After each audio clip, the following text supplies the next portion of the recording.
Hey guys, what's going on? Maggie from M&R here. Today we're in beautiful Bratislava, Slovakia, visiting Droháš over at Mrčiu. Let's go! Ahoj Dráž, ja som Maggie, rada ťa spoznávam. Ahoj Maggie, vítam ťa u nás, poď ďalej ukážem ti náš Prinčo. Let's go! Alright guys, I am here with Dráž, who's the co-founder of Mrčiu here in Slovakia. And we're gonna do things a little bit differently today. This whole interview, since I'm in Europe, is gonna be in your native language, right? In Slovakian. Okay, first question. Dráž, ako ste s Mrčiu začali? S Mrčiu sme začali od roku 2008, kedy bola hospodárska kríza a mali sme pocit, že to je ten najlepší čas na začanie podnikania. A mali sme klasický manuálny stroj a M&R, myslím, že to bolo 6-hlavové zariadenie a postupne sme s pribudujúcimi zákazkami investovali do rozširovania strojového parku a investovali vyslovene do strojov a s pribudujúcimi možnosťami a typmi strojov sme dokázali robiť rýchlejšie a zaujímavejšie zákazky a tlače. A od samého začiatku sme mali ako partnera M&R, ktorí mali veľmi dobrú kvalitu. Aj dodacie doby na náhradné diely. V podstate máme takú skúsenosť, že minimálne sa stávalo, že by boli nejaké problémy s M&R strojmi. Takže okrem výmeny oleja a baterky vlastne tam neboli žiadne zásadné problémy. Čím je Mrčiu unikátne? Odpoveď je v podstate možno taká štandardná, čo povie každý. Každý má rád inovácie, zamerané na zákazníkov. A v čom sa posúvame trošku ďalej je trvalo udržateľná výroba.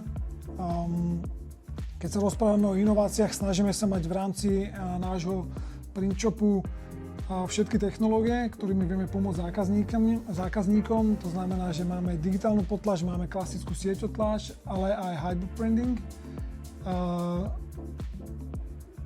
Takže každá z tých technológií vie určitú časť zákazok spracovať. Bude to efektívne, rýchle, jedná sa o kvalitu. Takže to je k inováciám taká informácia. A čo sa týka orientovania na zákazníkov, určite nám vždy záleží na feedbacku od zákazníkov. Vždy sú dobré, pozitívne, ale tie najlepšie sú, ak s nami zákazník zdieľa tú negatívnu skúsenosť. Máme totiž každé ráno s výrobou shop floor meetingy, kde vlastne riešime a komunikujeme. Systém nám hádže vlastne chyby z minulého dňa a keďže sme mali Prinčop, tak sa k nám vždy dostanú tie informácie aj vyslovene k danému tlačiarovi. A je to pre nás veľmi užitočné, aby sme sa vedeli zlepšiť, aj keď to možno znie len ako fráza. A posledný ten bod je trvalo udržateľná výroba. Čo to u nás znamená? Posledné roky je veľmi moderné rozprávať o eco-friendly výrobe. Veľmi veľa firiem trošku zneužívajú to taký greenwashing, všetci idú tou akoby že go green cestou a my ale reálne sa snažíme urobiť niečo inak a to nám zabezpečuje alebo udržiava ten štandard u nás práve GOTS certifikácia, pretože máme každoročné audity pre túto certifikáciu a každé 2 roky sa ten štandard aj sprísňuje, čo my priamo podporujeme vlastne tými fíčkami, tými platbami, ktoré vlastne každoročne odvádzame. A je to vlastne celý taký proces cez výrobu, čistenie, odpady. Sú tam konkrétne veci, ktoré naozaj musíme sledovať, musíme ich merať, musíme ich doplňať auditorovi. A GOTS nám tým pádom pomáha udržiavať na rok 2024 akoby tú najvyššiu úroveň, keď sa rozprávame o nejakej ekológii, ako vyrábame, lebo samozrejme firma ako je tlačiareň, tak má veľmi veľa možností, ako vie znečistiť životné prostredie. A pre nás to vlastne nie je len nejaká fráza. Ja som 27 rokov sa stravujem ako vegán, vegetarián a pozeral som sa na to práve tak, že ako ja osobne viem, alebo naša firma ako vie osobne pomôcť naozaj niečo zmeniť. a rád by som bol, keby to bola aj nejaká informácia alebo nejaká motivácia aj pre ostatné printshopy v rámci Slovenska, Čech alebo celkovo v Európe. Lebo áno, je to náročné, áno, nie je to lacné, ale môžeme sa rozprávať možno o nejakej solidarite alebo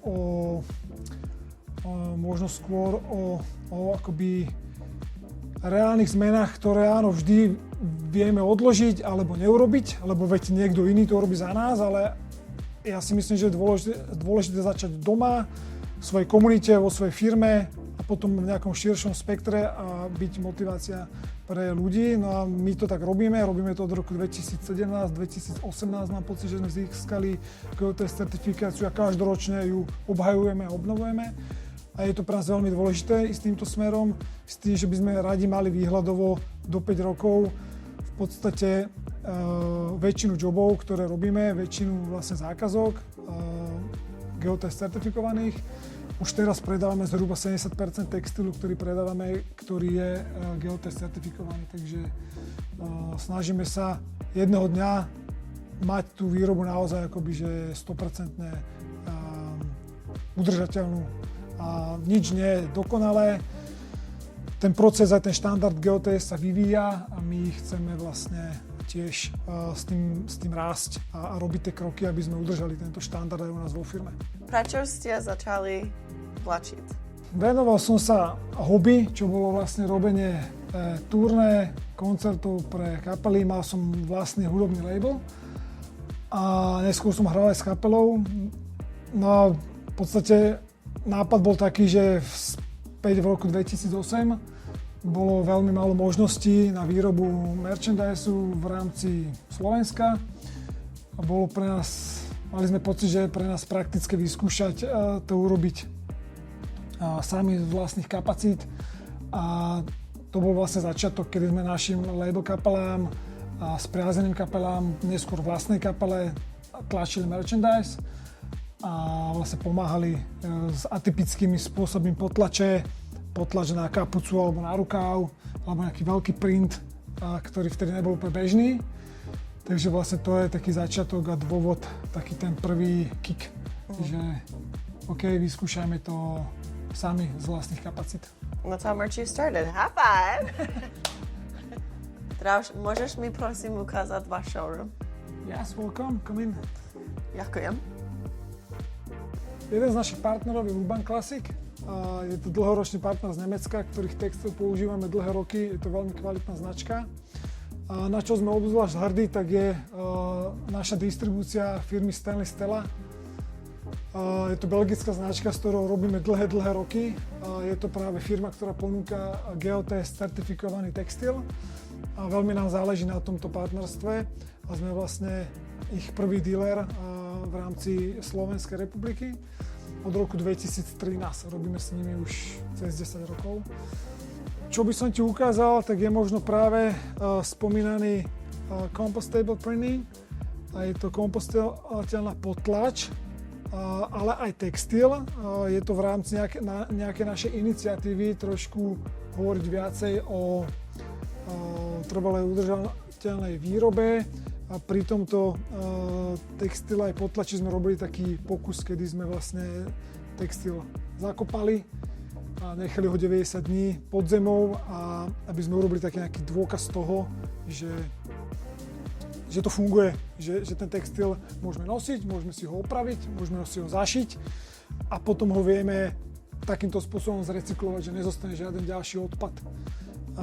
Takže máme na stránke také krátke video, kde rozprávame o tomto pokuse, ako sme to tričko tlačili, že je vyrobené z organickej bavlny, že vlastne tie farby, ktorými to potlačame, sú kompostovateľné, majú na to Cradle to Cradle certifikát a aj obal, do ktorého sme to balili, Nonoylen je vlastne kompostovateľný, takže to je jeden taký náš produkt. Potom by som možno spomenul veľafarebnú potlač. Wow, pekné! ktorá je práve vhodná, keď robíme veľké objemy a je veľafarebná potlač, tak je na to vhodná technológia hybrid printing, ktorú my používame. Toto je licencia od Steven Woutz, to je taký austrálsky umelec, ktorého licencie tlačíme.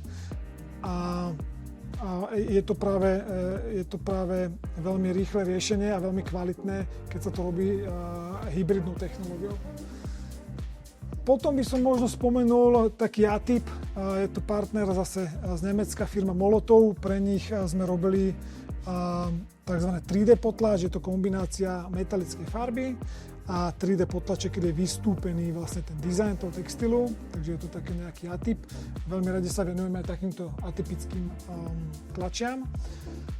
A možno by som spomenul, čo ma napadne, tak tzv. Water repellent, kedy nie je vidieť, čo je na tom tričku potlačené, a keď ho nastriekame napríklad vodou, tak sa tá potlač ukáže. Wow. Keď sa človek spotí alebo keď skočí do bazéna.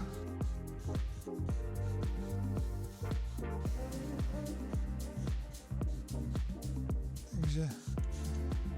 Magic. Magic, yes. Nie je to žiadna raketová veda, ale radi máme aj takéto rôzne výzvy alebo takéto atypické potlače. Čiže zákazky od 25-50 kusov, veľa farebné motívy, ale takéto špeciality, to je všetko, čo robíme a nás to baví. Ďakujem za tvoj čas a dlhoročnú lojalnosť k MNR. Thank you for coming! You made me suffer in Slovakian this whole time when you know English. A little bit. It's okay, better than nothing.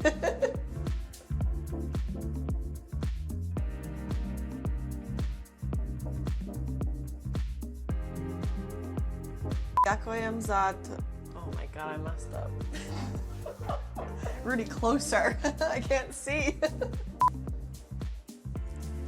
Ahoj, Drahoš. A Maggie. Sorry.